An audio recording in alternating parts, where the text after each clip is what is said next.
मला एक रील पाहिल्याचं आठवतंय. त्या रीलमध्ये असं होतं, की अ, एक मुलगी कॅफेमध्ये येते. अ, काय ऑर्डर करते आणि जाताना बिल पे करताना मालकाला बिल विचारते. तर मालक 49 असं आकडा सांगतो. ती परत विचारते, 49 आणि मग ती ₹50 पे करते आणि निघून जाते. तर अशी ती रील होती. दुसरी एक अशी रील होती, की ज्यामध्ये आता नेमकी ती रील आठवत नाही मला. पण एकूणच 67 किंवा ₹68 म्हणजे किती? असं ते आणि तो म्हणजे तो किती म्हणजे तो आकडा ती मला वाटतं ती इंग्लिश मीडियमची असावी आणि तिला तो आकडा कळत नाही. अशा प्रकारची काहीतरी रील होती. तर याच्यामध्ये हे झाले जोक्स वगैरे सगळं ठीक आहे. पण ॲक्चुअली हे वास्तव आहे. हे खरं आहे. बऱ्याच आत्ताच्या पिढीला किंवा मुलांना, मुलींना मराठी आकडे किंवा बरेचसे मराठी शब्द कळत नाहीत, हे आजचं वास्तव आहे. त्यामुळं हा सिनेमा मला यासाठीच महत्त्वाचा वाटतो कारण की अ, ते सगळं वास्तव, मराठी भाषा, मराठी शाळा टिकणं का गरजेचं आहे? एक आपला मराठी भाषिक समाज म्हणून हे सगळं का गरजेचं आहे? हे हेमंत ढोमेने इतकं छान सांगितलं या सिनेमाच्या माध्यमातून. त्यामुळं मला हा सिनेमा खूप त्या कारणासाठी मला हा सिनेमा खूप महत्त्वाचा वाटला.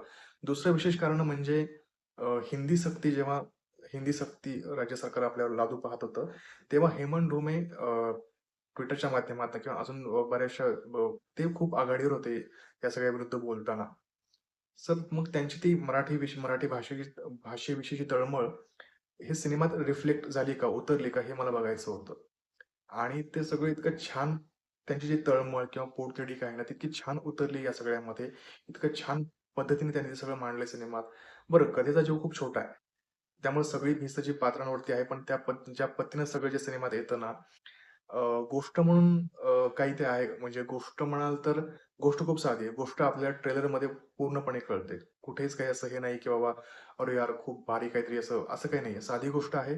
कथेचा जीव छोटा आहे आणि ती गोष्ट आपल्या ट्रेलरमध्ये पूर्ण कळते. नागाव नावाचं एक गाव आहे आणि त्या गावामध्ये एक मराठी शाळा आहे, जी खूप अगदी ब्रिटिशकालीन ती शाळा आहे आणि अ, ती शाळा एक एक बिझनेसमन आहे, जो सरकारला हाताशी धरून कागदपत्रांची हेराफेरी करून ती शाळा पाडू पाहतोय आणि मग त्याच्या शाळेचे जे मुख्याध्यापक आहेत शिर्के सर, त्यांना कळतं, की अरे आता हे काहीतरी करणं गरजेचं आहे आणि मग ते त्यांचे जे एक काबिल माजी विद्यार्थी आहेत, त्यांच्या मदतीने लढा उभारू इच्छितात आणि मग ते सगळं ट्रेलरमध्ये ही गोष्ट आपल्याला पूर्ण कळते. तर आपल्याला ती गोष्ट जाऊन पडद्यावर बघायची आहे.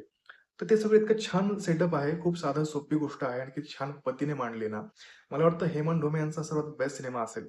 अ, म्हणजे इथे काय माहितीये का, इथे असं त्यांनी एक इमोशनल कनेक्शन आहे, जे इतकं स्ट्राँग जमून आलंय ना, त्यामुळे तुम्ही असं हसता, तुम्ही रडता, तुम्ही इमोशनल होता, तुम्ही म्हणजे सगळंच आहे या सिनेमात. इतकं छान आहे. एक तर म्हणजे खरं तर एक नॉस्टॅल्जिक राईट आहे. तुम्हाला तुमची अख्खी स्कूल लाईफ आठवेल, तुम्ही केलेली धमाल मस्ती आठवेल, खोड्या आठवतील, मारकुटे एखादे मास्तर आठवतील, तुम्हाला आवडणाऱ्या मॅडम आवडतील, एखादं अर्ध कच्चं प्रेम प्रकरण आठवेल. सगळं आहे या सिनेमात. एक एक अशी नॉस्टॅल्जिक राईड आहे सिनेमा म्हणजे. खूप भारी आहे. तुम्हाला शाळेचे दिवस आठवतील आणि तुम्ही भावुक व्हाल. सो इतकं सुंदर आहे सगळा सिनेमा हा आणि मस्ट वॉच सिनेमा आहे.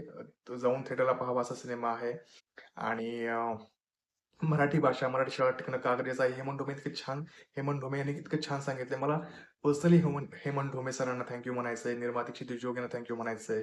इतकं छान सगळं म्हणजे अगदी स्टोरी, स्क्रीन प्ले, डायलॉग्स इतके भारी डायलॉग्स आहेत ना, इतके छान पद्धतीने डायलॉग लिहिलेत हेमंत ढोमे यांनी. सो मजा येते. कुठेही असं ओढून ताणून ताणून केलेले विनोद नाहीयेत. अ, माकड उड्याचे आपल्या सिनेमात फार जनरली असे फार ते दचकून-बिचकून माकड उड्या मारून केलेले विनोद असतात. ते बघायला जास्त छान नाही वाटत. पण इथे खूप छान सहज झालेले विनोद आहेत घडलेले. असं वाटतं की यार आपण खूप असं एक तर खास करून अमेय वाघ यांनी फार धमाल उडवून दिली या सिनेमात. फार त्यांच्या कॉमिक टायमिंगने. सो फार मजा येते सगळं बघायला. खूप छान आहे सगळं. आणि एक नॉस्टॅल्जिक सफर आहे हा सिनेमा म्हणजे आपल्या आपल्या स्कूल लाईफकडे जाणं, ते सगळं बघणं, अनुभवणं. अ, खूप बघा सिनेमा हा जाऊन थिएटरला. सहकुटुंब, सहपरिवार जा, मित्र-मैत्रिणींना घेऊन जा. आणि अजून एक सध्याचे एक गेट टुगेदर खूप सुरू आहे. म्हणजे खास करून 90च्या आसपासच्या पिढ्या ज्या आहेत ना, खूप गेट टुगेदर करतायत. तर माझं त्यांना सांगणं आहे, की तुम्ही इतर ठिकाणी तुमचा गेट टुगेदर साजरा करण्यापेक्षा हा सिनेमा तुम्हाला खूप चांगली एक तुमची स्कूल लाईफ तुम्ही एकत्र जमाल जेव्हा तुम्ही त्या बॅचमेटचे सगळे विद्यार्थी आणि सगळे तुम्ही एकत्र याल, तर तेव्हा तुम्हाला हा सिनेमा खूप चांगली सफर तुम्हाला घडवून आणेल. सो एकत्र हा सिनेमा बघा, एन्जॉय करा. खूप भारी सिनेमा आहे आणि 2026 मधला पहिला मराठी सिनेमा आणि तोही एवढा कमाल. सुरुवात खूप एक मराठी भाषिक आणि मराठी सिनेमाप्रेमी म्हणून खूप भारी वाटलं, की सिनेमा या 2026 ची सुरुवात एवढी चांगली झाली आहे. या एवढ्या चांगल्या सिनेमाने झाली आहे. सो अजिबात अ, दिरंगाई करू नका, उशीर करू नका. हा सिनेमा जाऊन बघा आणि व्हिडिओ आवडला असेल तर लाईक करा, कमेंट्स करा, चॅनलला सबस्क्राईब करा आणि सिनेमा कसा वाटला नक्की कळवा. Thank so much.